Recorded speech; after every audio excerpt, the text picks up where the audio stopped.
기도합시다. 사랑의 하나님 아버지, 감사합니다. 환난 날에 우리가 피할 곳이며 영원한 반석이 되시는 예수 그리스도로 말미암아 우리를 구원하여 주시고 영생의 아름다운 은혜를 주심에 감사를 드립니다. 방금 드린 찬양처럼 주님이 우리의 영원한 강한 성임을 다시 한번 깨달으며 주님 앞에 우리의 죄를 가려주시고 용서해 주시며 새 힘을 주시는 그리스도의 품 안에 언제나 피하는, 또 의지하는 하나님의 백성들이 될 수 있도록 주여 역사하여 주시옵소서. 오직 말씀, 오직 믿음, 오직 은혜 가운데 시작한 우리 개신교의 아름다운 신앙을 온전히 이어받아 말씀에 굳건히 서며 하나님의 은혜에 언제나 감사하며 믿음으로 세상을 이겨나가는 주님의 백성들이 될 수 있도록 주님 역사하여 주시옵소서. 성령님이 아니고는 예수님을 주라 시인할 수 없고 말씀을 깨달을 수 없으며 뜻대로 행할 수 없음을 다시 한번 깨닫고 주님 앞에 온전히 의지하오니 성령님 오늘 말씀을 조명하여 주시며 인도하여 주시고 담대함으로 증거케 하여 주시옵소서. 예수 그리스도의 이름으로 간절히 기도드립니다. 아멘. 영어권이면서 인구는 세계에서 두 번째로 많고 과기대 세계 100대 대학 중에 11대학이나 가지고 있는 인도는 오늘날 왜 후진적인 모습을 벗어나지 못하는가, 우리에게 많은 질문을 던져주는 나라입니다. 대표적인 이유가 그들이 믿는 혼합 종교식의 힌두의 종교를 생각해 볼 수가 있습니다. 물 그 자체에 있는 그 미신적인 우상을 가지고 그들의 신이 정하는 그날에 물에 들어가게 될 경우 자기가 원하는 것을 성취할 수 있다라는 그러한 잘못된 믿음으로 사람들은 그 절기에 목숨을 걸고 물을 찾아가는 것입니다. 나에게 생명과 복을 준다는 그 물을 가기 위해서 주위에 있는 사람들을 짓밟기도 하고 지치고 나아가는 인간의 죄의 모습이 그대로 나타나게 되는 것입니다. 지지난주에 고다바리라는 그 인도의 강에 생명의 절기라고 불리우는 그 절기에 사람들이 많이 모여 그 안에서 목욕을 하기를 원했습니다. 너무나 많은 사람들이 원하는 그 시간, 우상이 정해준 그 시간에 들어가기 위해 3만여 명의 인파들이 서로 밀치고 들어감으로 말미암아 27명, 그리고 400여 명이나 27명이 죽고 400여 명이나 깔려 다치게 되는 사건이 있게 된 것입니다.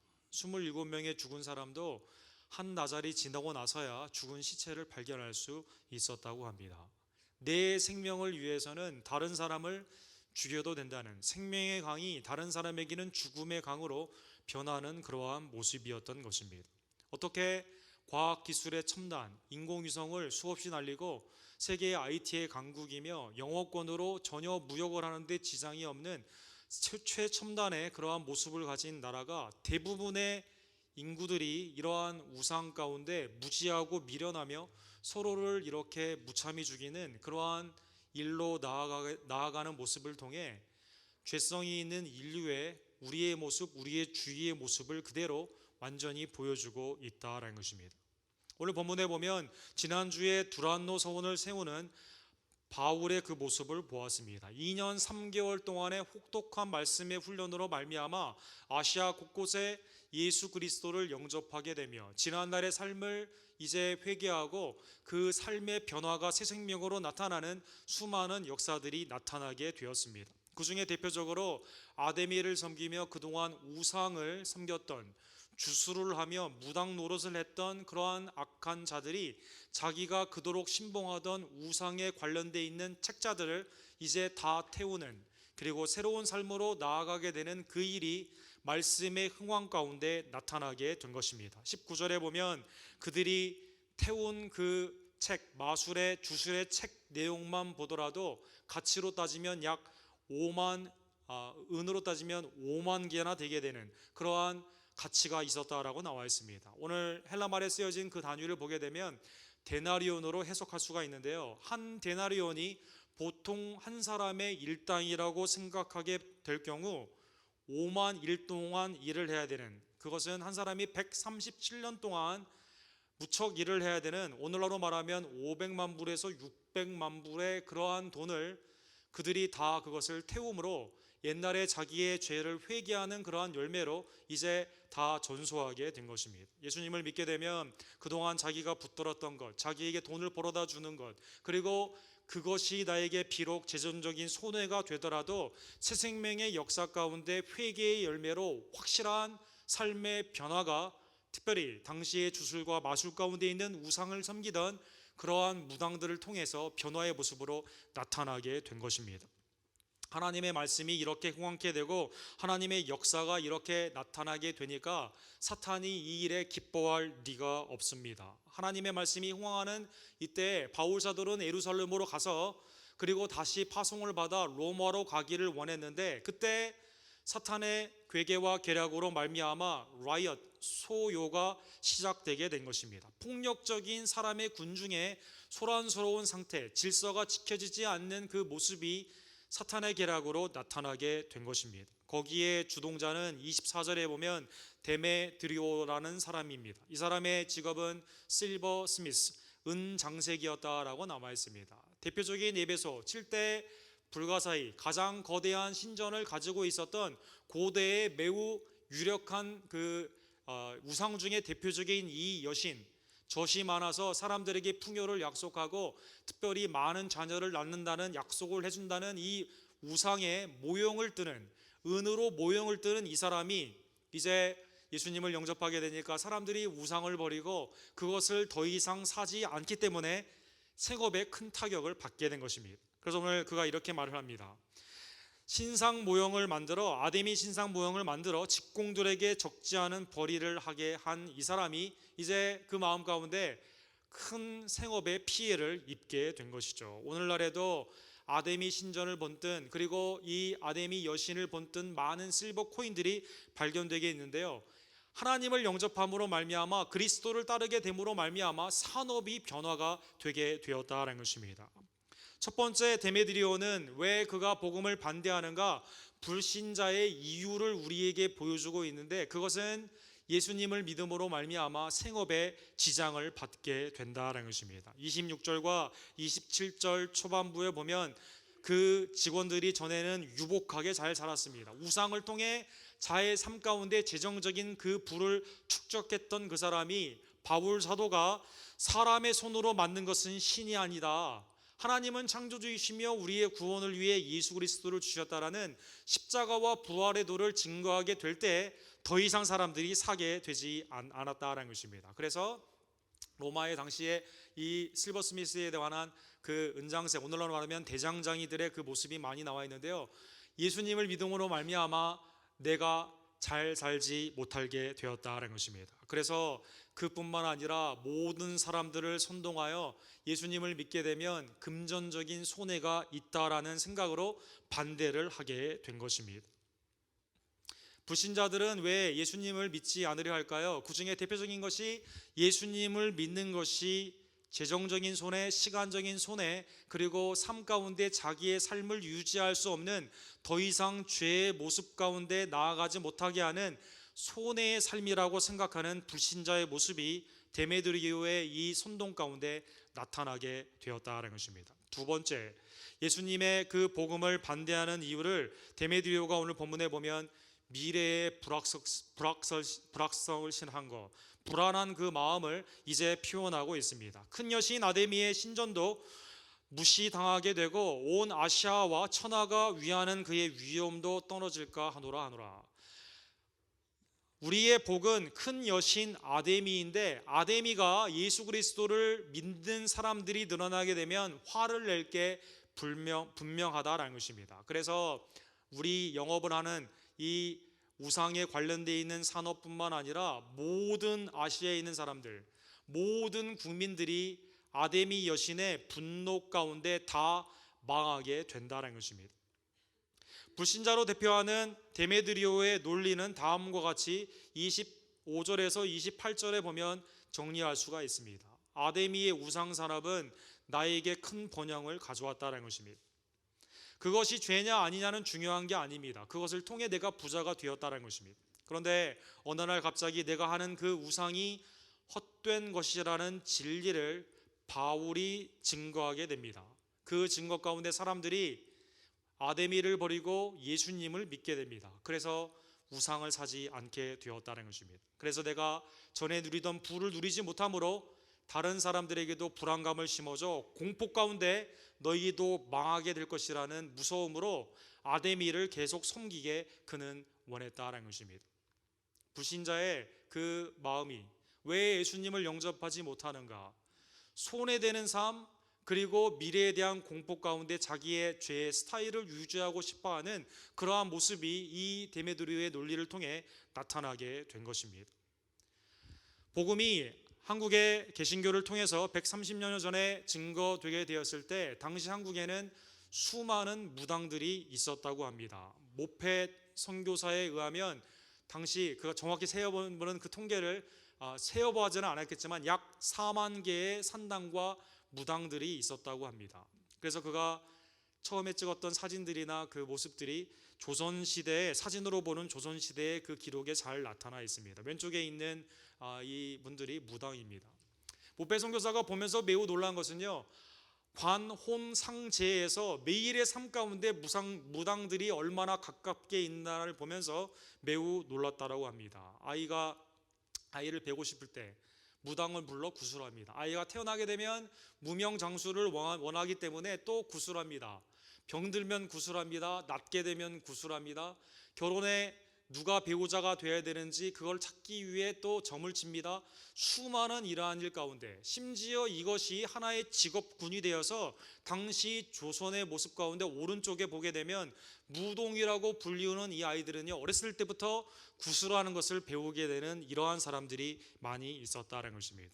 복음이 증거되며 사람들이 무당이 우상임을 알게 되고 헛된 망령된 그러한 구시나 제사 가운데서 예수 그리스도의 복음으로 예배를 드리게 됩니다. 이때 가장 큰 피해를 입었다고 생각하는 사람들이 이 무당들이었다는 것입니다. 그래서 예배 시간에 들어와서 소리를 지르거나 이상한 악기나 칼 같은 걸 가져와 가지고 사람들을 무섭게 하게 되는, 그래서 무당이 무서워 가지고 예배를 못 들어오는 그런 사건들도 많이 있었다고 합니다. 점점점 복음이 증가되면서 무당의 숫자는 줄어들게 되고, 그래서 오늘날 거의 무형문화재 수준으로 가게 되는 그러한 일이 있게 된 것이죠.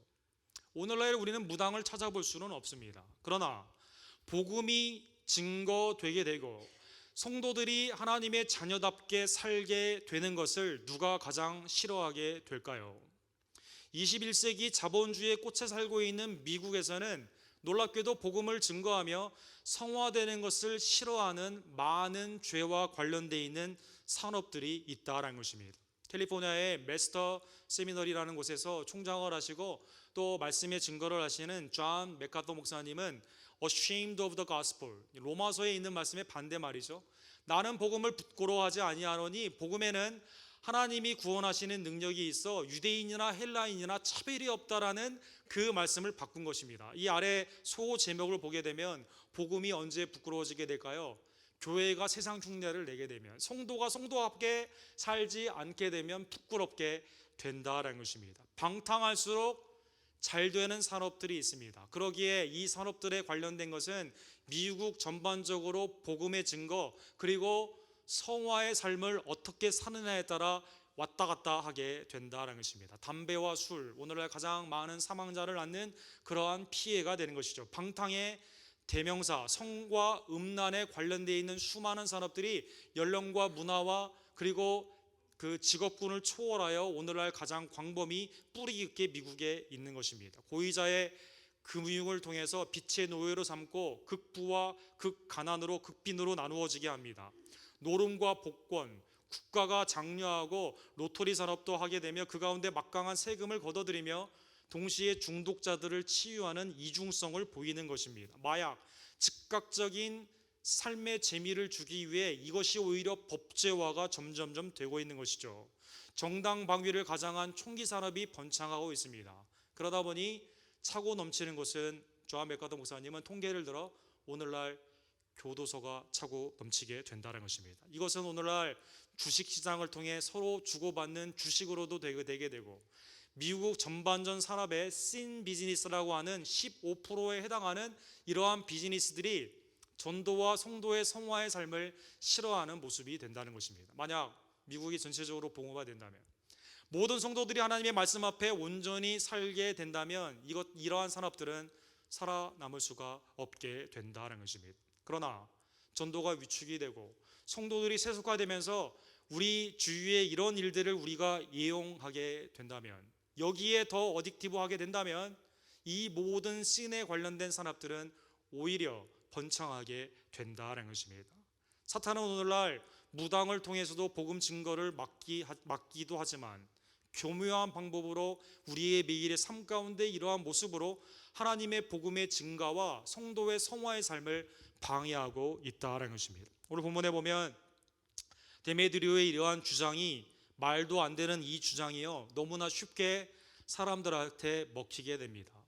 하와가 에덴 동산에서 사탄의 교묘한 말에 너무 쉽게 넘어가게 된 것처럼 데메드리오의 이 탐심의 거짓말에요, 사람들이 이 프라파겐다에 너무나 쉽게 넘어가게 되었다는 것입니다. 우리는 흔히 나치나 무솔리니, 일본의 그러한 제국주의 가운데 어떻게 사람들이 그렇게 다 선동이 쉽게 됐을까라고 생각하게 됩니다. 그러나 오늘 성경의 사건을 보게 되면 또 우리의 매일의 삶 가운데 진실보다는 내 탐심을 건드는 그 말들이 쉽게 우리가 현혹이 되는 것처럼 에베소의 아데미에 관련되어 있는 산업을 하는 자들은 눈이 어두워 지혜가 아닌 미련한 선택을 너무 쉽게 하게 되었다는 것입니다.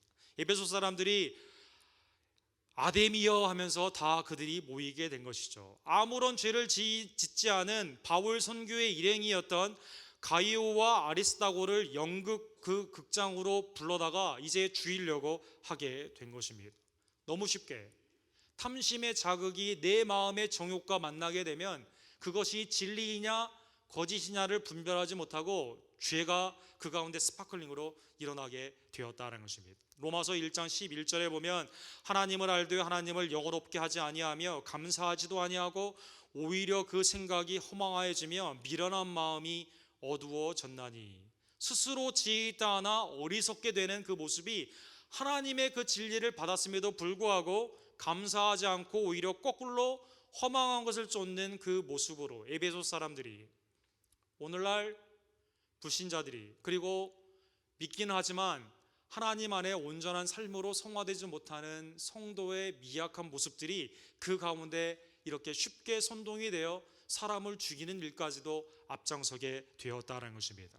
오늘 본문에 보면 당시 연극을 하는 곳으로 불렀다라고 나와 있습니다. 에베소는 당시에 2만 4천 명이나 수용할 수 있는 거대한 이 반형 경기장을 가지고 있었습니다. 그래서 여기에 이제 불러놓고 수많은 사람들이 모여서 죽이기를 외치고 있는 것이죠.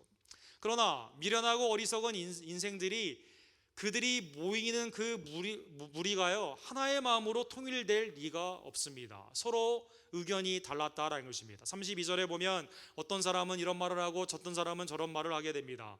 무리가 분란하여 태반이나 어찌하여 모였는지 알지 못하니라.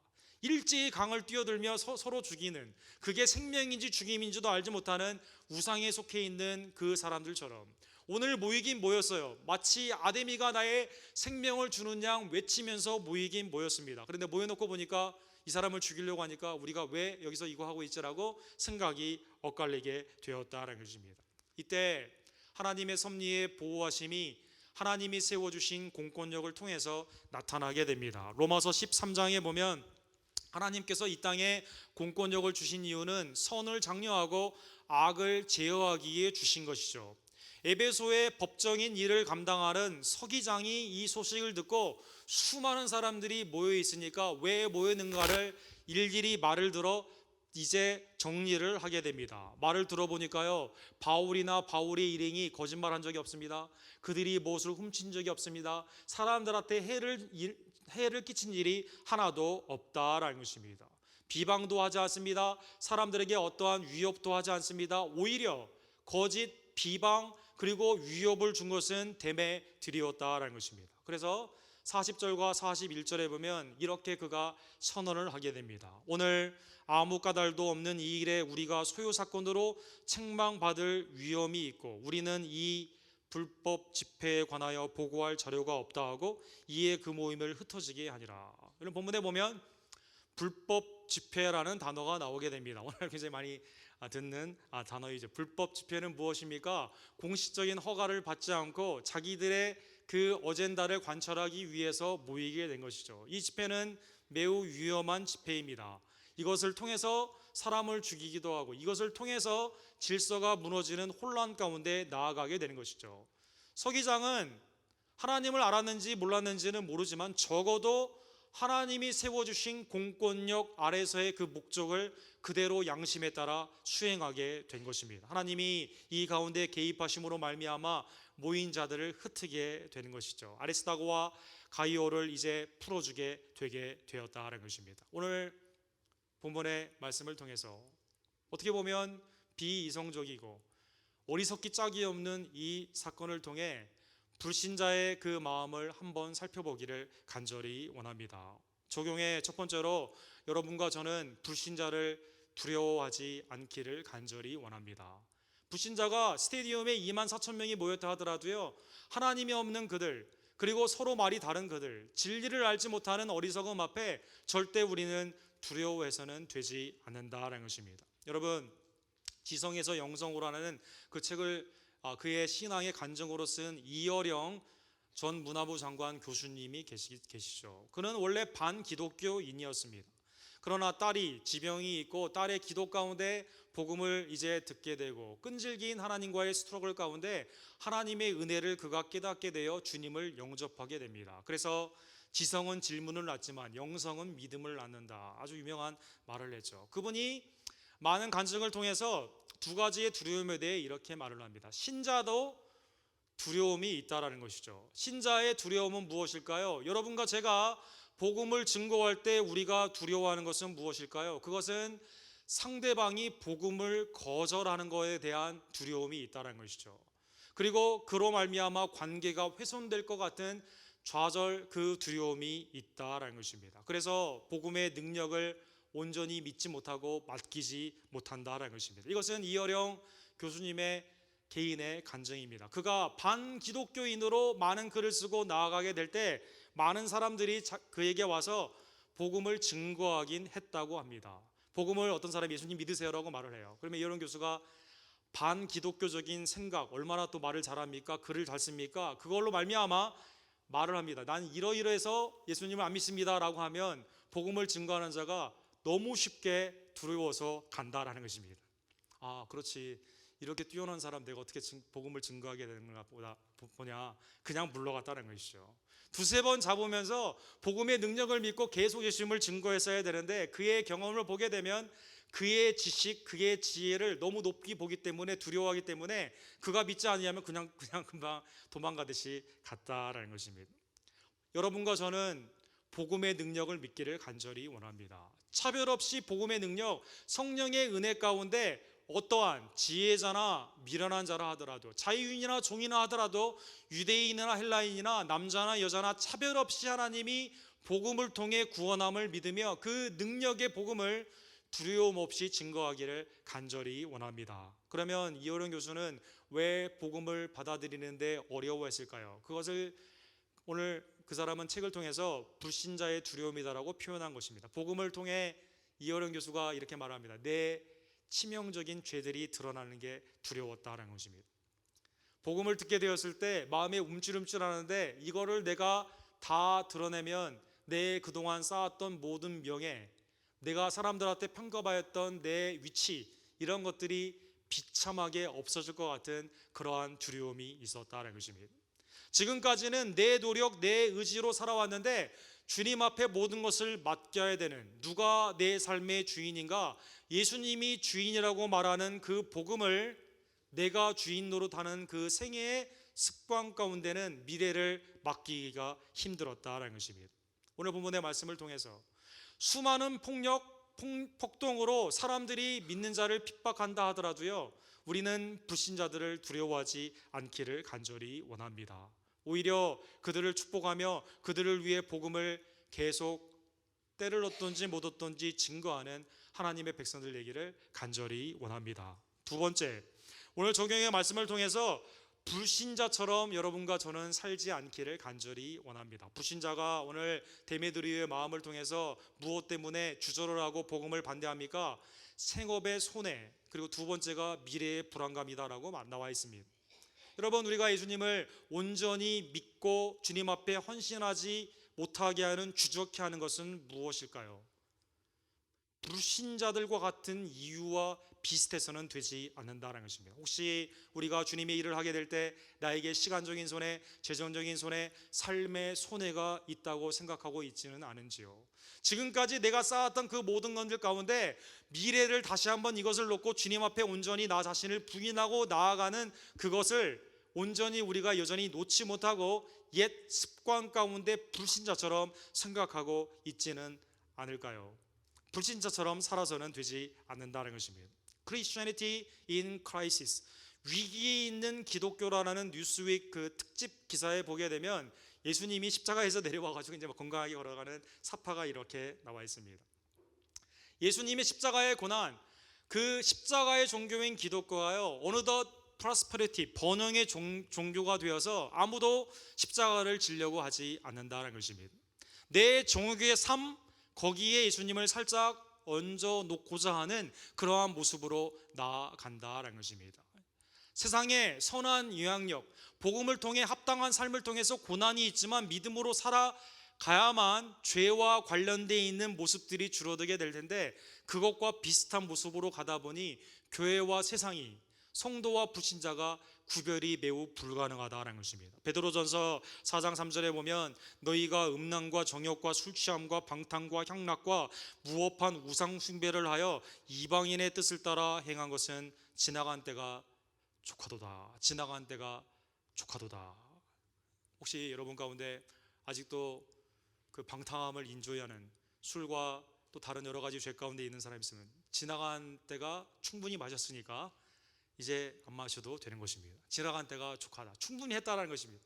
그러한 죄 가운데는 충분히 했으니까 이제는 새 생명으로 나아가라라는 것입니다. 신자는 불신자와는 달라야만 됩니다. 교회는 세상과는 달라야만 된다라는 것입니다. 불신자가 여전히 복음에 맡기지 못하고 자기의 삶 가운데 손해로 신앙을 생각하는 그 모습이 있다면, 신자가 똑같이 생각한다면 우리와 그들과 뭐가 다르냐 그 말입니다.